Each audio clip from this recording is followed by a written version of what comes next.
Brown, I mean, he was a Houthi. Was he part of the liberation theology movement? No, because it hadn't happened yet. Now, back to the main point. So there is this kind of like post-liberation theology, you can call it. Right? There's Christian socialism. Then yeah, that's been around for a long time. That's Henry Saint Simon. It's massive. There's a huge Christian socialist movement.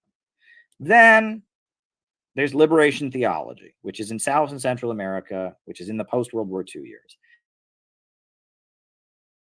And now you have this woke Christianity that sometimes calls itself liberation theology, which tends to be Unitarian Universalist, United Church of Christ, Episcopalian, Anglican. You have that. Methodist sometimes. Yeah. And you have that. And I don't put that in the same category. I mean, liberation theology was obsessed with economics. It was like a Marxist movement of Catholicism. Christian socialism was all about socialism. Woke Christianity, which sometimes calls itself liberation theology, is not interested in economics at all. It's, I must say this. I grew up in the United Church of Christ, and the church that I went to was very conservative. But on a national level, I went to a lot of their national youth gatherings, their national gatherings. I think their headquarters, their national headquarters was in Cleveland, in Ohio, where I lived. And I went to a lot of their national gatherings. And that I know that in a lot of places, especially like a lot of suburbs and cities, the United Church of Christ exists simply, there you go, simply to be a church where you can be gay. And especially in the Black community, right? I mean, Reverend Jeremiah Wright, his church in Chicago, I mean, now things are different, but for many years in the 80s and 90s, it was a big Black church where you can be gay. And there weren't many of those at that time. Now things have changed a little bit, but it was Reverend Jeremiah Wright's United Church of Christ, or in Chicago, was this very large Black church where one could be gay. And that there are woke churches where the focus is, we as a church are okay with you being gay. And that is their main selling point. That is why they exist. And I mean, I think gay people should be able to attend church. I think that, obviously, excluding people because of their sexual feelings or whatever is not a good thing. But is that really enough to build a denomination around? I mean, is that the basis of a denomination? And obviously there's more to their beliefs than that. But at one point, at least, their entire identity was pretty much wrapped up in, we are a church that is okay with gay people. And that presents kind of an identity issue. But anyway, that's all I'll say about that. Because I don't want to be offensive, and I don't think churches should bar people, because of their sexuality or their way of being. But I mean, it's just, if that's the basis of your religion, is that we allow gay people, is that enough of a basis? I mean, and it's like, if that's your selling point, like that's kind of weak. But who am I to say, right? I mean, I don't know. Not for me to say, but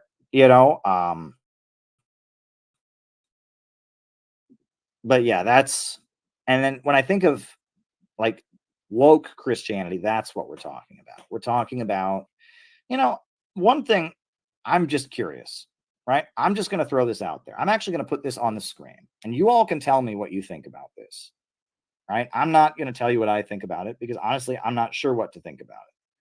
I'm just going to throw this on the screen. This is a verse in the Bible that is used frequently by people that believe in LGBT rights. And honestly, see, I remember when I was in the United Church of Christ when I was a kid, I sat through so many very unconvincing workshops. Very unconvincing workshops about why it's okay to be gay and Christian.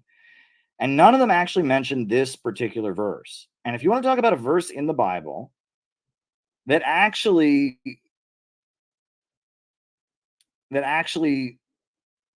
is pretty effective in arguing for LGBT rights, it would be this one, right? Um, it would be this one. This would be the one. And it's interesting because this is not the one that gets pointed to as much. But actually, this verse in the Bible, there's something going on with the translation, right? It's not exactly clear what Jesus was saying when he said this, right? Um, it's not exactly clear what Jesus was saying when he said this. He was saying something, right? And I mean, sure, Gavin will probably have an explanation of this, and I'm curious to see what Gavin has to say. And I'm not taking a position here because I just don't know. I honestly do not know, and it's not, it's not for me, right? But I'm just going to throw this on the screen because I think it's interesting, right? This, of all the verses in the Bible that LGBT people can point to say Christianity is on their side, this is probably the one that is the strongest. And this is interesting. Matthew 19:12. For there are eunuchs who have been so from birth. They are eunuchs who have been made eunuchs by men. And there are eunuchs who have made themselves eunuchs for the sake of the kingdom of heaven. Let the one who is able to receive this receive it. What does this mean? Now, what is a eunuch? A eunuch is a man who's been castrated. And that's what it means. Now, is Jesus literally talking about men who have been castrated? Obviously not. Because back in these days, you know, um, there was no antibiotics, and if somebody cut you up to that degree, your chances of surviving were pretty slim. So this line about eunuchs, he's talking about something. I don't know exactly what he's talking about, but he's not talking about people who, you know, oh, you haven't seen nothing, Terry. You have not seen nothing. I sat through these workshops and I heard reaches that you would not believe. Terry, like this one is actually probably more convincing. He's obviously talking about something other than people who had their balls cut off. Okay. I'm sorry to be crass there. But he's not talking about men who had their balls cut off. He's talking about something else. I don't know what he's talking about there. But that said, right, Terry, you ain't seen nothing yet. I would sit in these workshops and I am somewhat embarrassed about the leaps these people would make. One of the arguments that I heard, right, was that there's a verse. What is it in? It's in the what was it? It was in the was in it's in very funny. But no, it's in the epistles. They're listing bad people, people that are bad. And one of the people they list is homosexuals. I sat in this workshop as a high school student. At the time, I was pretty much an atheist. And I sat in this workshop and I heard them make the argument that the word for homosexual in Greek really just meant effeminate man. Right? It's like there's a verse. What is the line? I'll pull it up, right? We'll pull up this one, right? Right. This is we are not politically correct in this stream. I'm about to put a verse on here that there's going to screenshot me with this verse and they're going to call me an awful human being, but I'm just going to put it on, you know, Bible verses on homosexuality.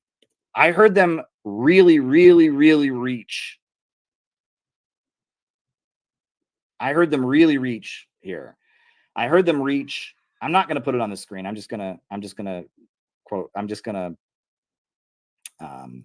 I'm just gonna link I'll just give you the citation. I'm not going to put it on the screen because I don't want someone to screenshot it and be like, aha, we got you, right? But there's one of the epistles where it's listing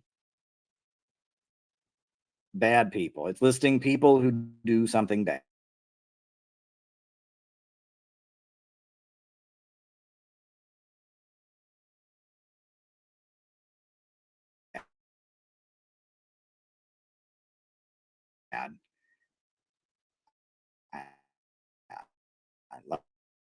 Let me pull it up. I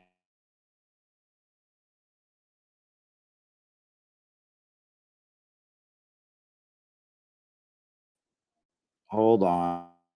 I heard one of the worst reaches that I've ever heard. Yes. Here we go. Yeah, here we go. It's Corinthians 6 verse 9.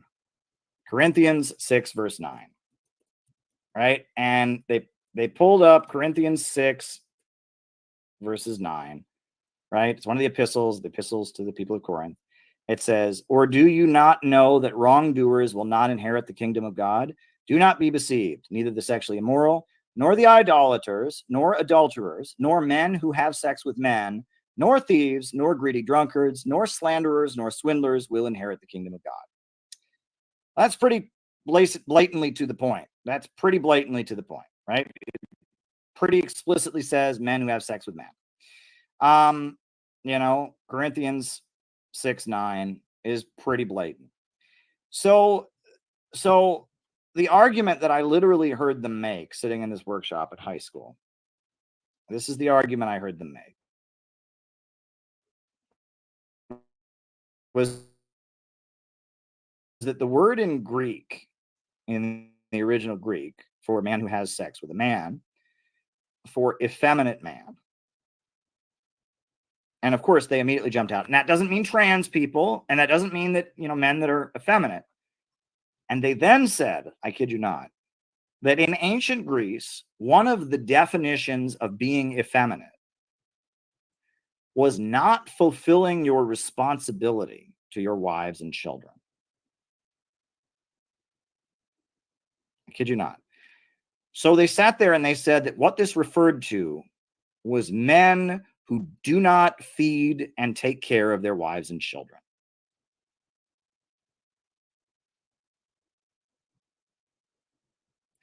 And I sat there and I'm just like, are you kidding me? I said, are you kidding me? Right. So, they said that no. The ancient Greek word for gay just means effeminate man. And one way that a man could be effeminate was if he didn't care for his wife and children.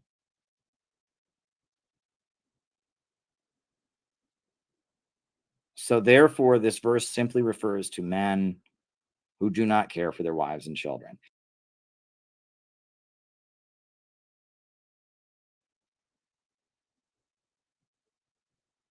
How about here's a wild thing. Maybe the Bible is wrong. Maybe there are different ways of understanding the world. And I was sitting there, and that's what pissed me off so much. Is I was sitting there, and these classes were taught by these very, very angsty people. Right? It was all this angsty. Oh my God, how can I be a Christian and be gay? Oh my God, oh my God. And I'm just like, you don't have to be a Christian. There's all kinds of religions out there. You could be a Buddhist, you could be a Muslim, you could be an atheist. You could be a Christian who doesn't literally believe the Bible. I'm sitting there and I'm thinking, like, why are you doing all these leaps and backflips? I just found the entire purpose of the workshop to be very silly. And I'm thinking, like, you know, I just found the whole thing to be very, very silly because the church didn't even believe in biblical literalism anyway, right? They believed in Darwinian evolution. So they obviously don't believe in Genesis. They don't believe that the earth was created in 6 days. So if you don't believe in biblical literalism, why are you sitting there trying to bend over backwards to twist around what a verse says? You already don't believe that the Bible is literally true. So why are you sitting there? Look, if the church I had grown up in did believe in biblical literalism, it would make sense that they would, quibble over every word. But it's just like you already don't literally believe in biblical literalism. So how about we just say, the Bible also says the earth was created in 6 days. We don't believe that. The Bible also says that, that Jacob's donkey spoke to him. We don't believe that. And leave it at that. And I just felt like the whole thing was an exercise in like desperate conformity. Right. And I was very frustrated because I'm just like, I don't like when people have a block in their mind. I don't like that. Right. I've always somebody who is just, I don't know what it is about me. I'm not a thought conforming person. And I don't like it. Yes, he did. I agree with you, Gavin. about that. He did teach it, but but these people were not young earth creationists. So why would it matter what was meant by Corinthians 6:9? Why are you bending over backwards to reinterpret Corinthians 6:9 to mean something other than what it means?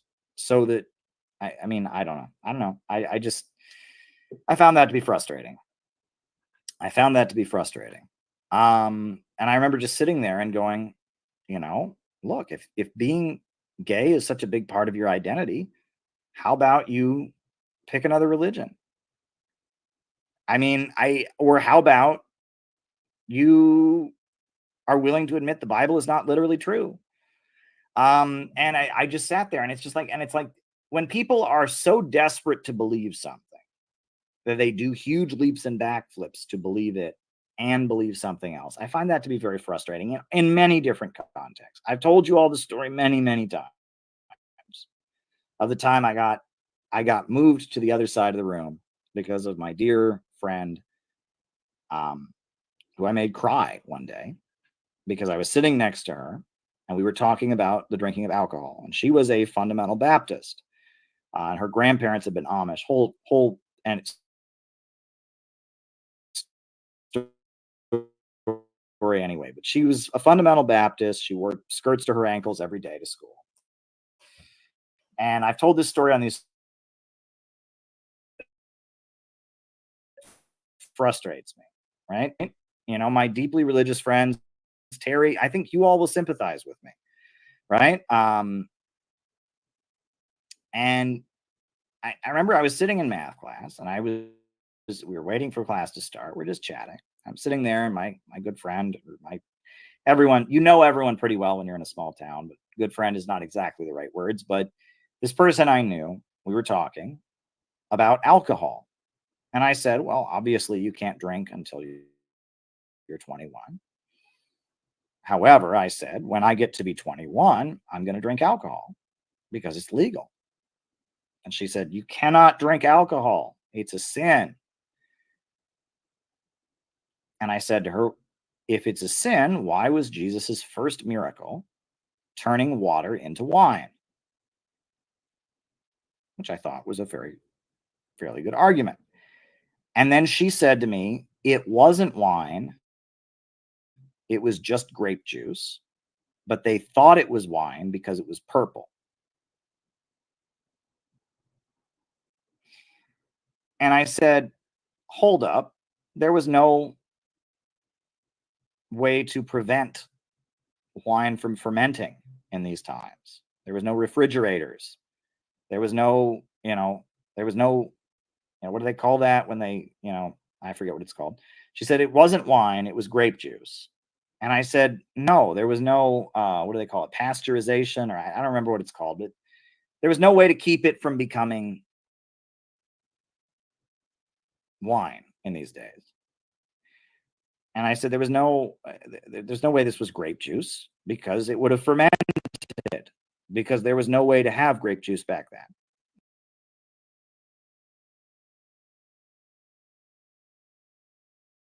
This. And she started crying. And she just started crying right then.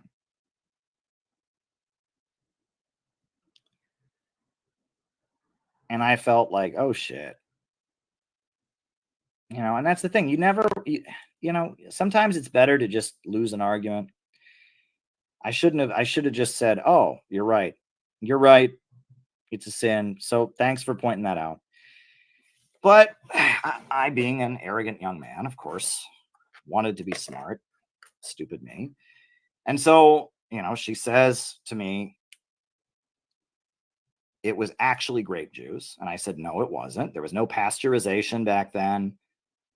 There were no refrigerators. It would have fermented. It couldn't have been grape juice. And then she started crying.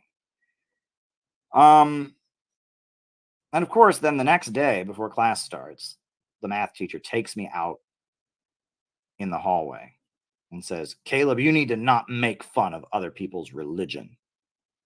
I said, I wasn't making fun of her religion. He said, I know what you did. And I had to sit on the other side of the room. And I look back on that moment and it's like, that's why I was so frustrated by religion, right? Here I am making women cry, right? But it's just like, that's not thinking. Okay. Like, why should that have made her cry? Why? Why? I mean, why did that make her cry? It made her cry because it was so important to her that her church and her religion be right. And I, by making certain logical statements, was pointing to a possible contradictory aspect of their theology. And it was so scary to her to think outside of what she was being told to think. She was so terrified of what I was saying that she just burst into tears. I hate that in any circumstance. Just like I hate that guy sitting there trying to tell me that the Corinthians 6:9 is actually about men who don't care for their wives and children. Why why is it so important to people not to think outside of what they're told to think? I don't. I mean, maybe I'm on the spectrum a little bit. I don't know. But I have always found it annoying when people, it's like, people are scared to ask certain questions.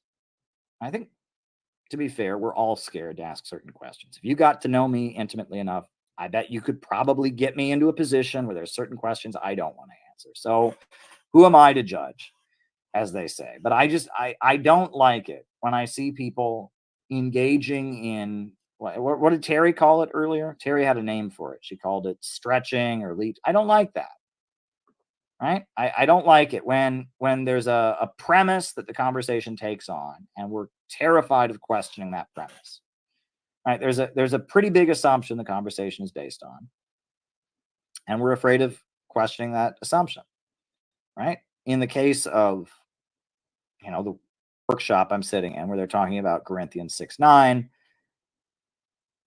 I mean, this guy is going the premise that the Bible might just not be right.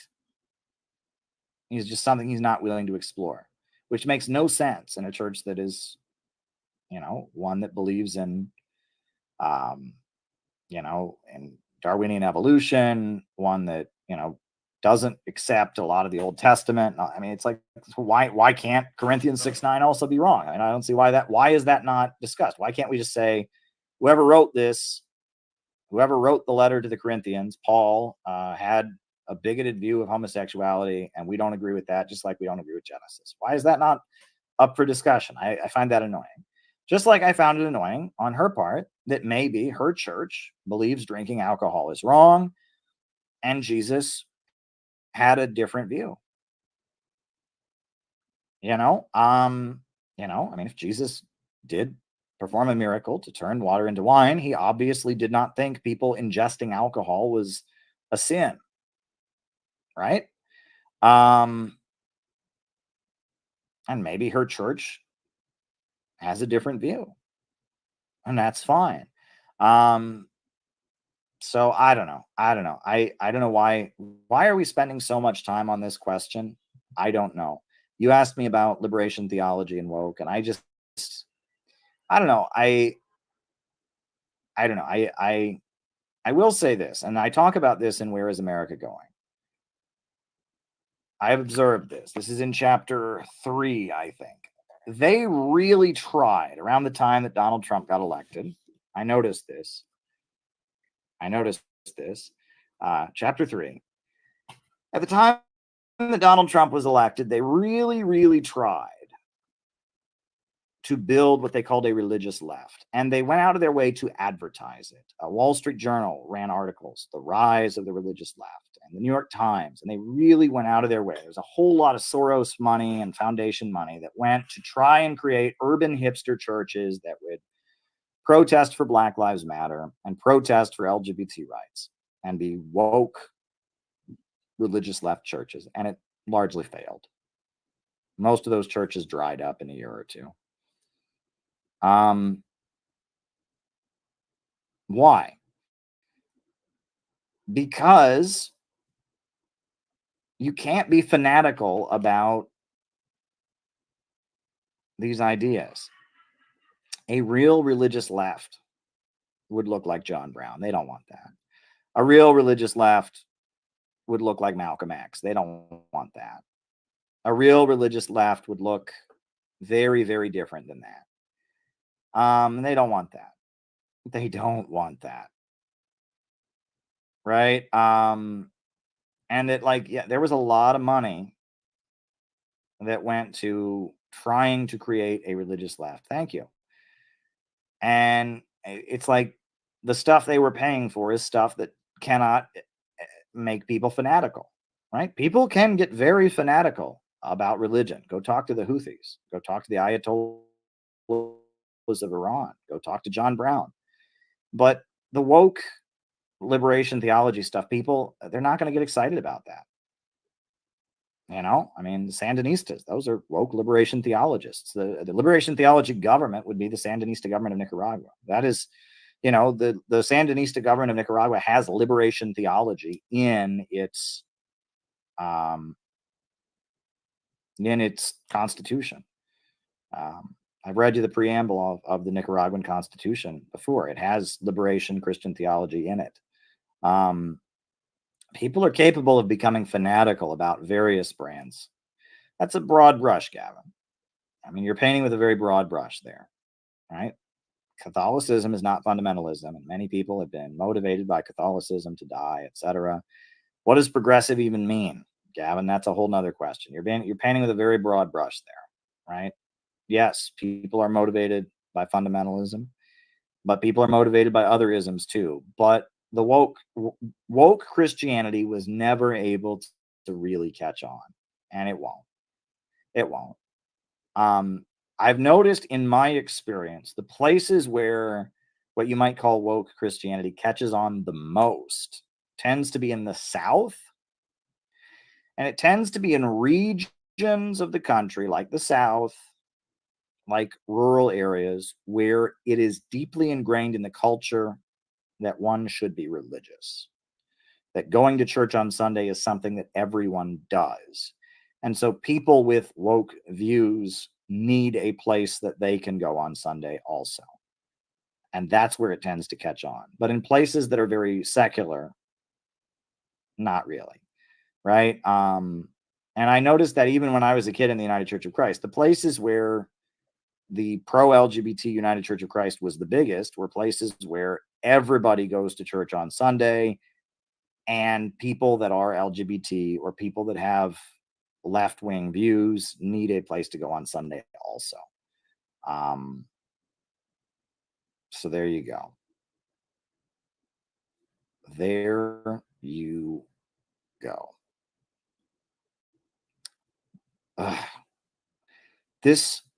I am not sure I'm leaving this stream up, y'all. I'm just telling you that. I actually might take this stream down afterwards. Between me getting fired up at the person in the chat earlier and this big long thing about gay Bible verses and all that, this has gotten weird. This has been one of the weirdest streams we've had in a while. Every so often there's a stream like this where I'm in a frustrated place and it goes all kinds of places. I am honestly tempted to take this stream down afterwards and just, pretend stream number 750, whatever, didn't happen. But we'll see. I'll talk to people. I'll consult with people. Right.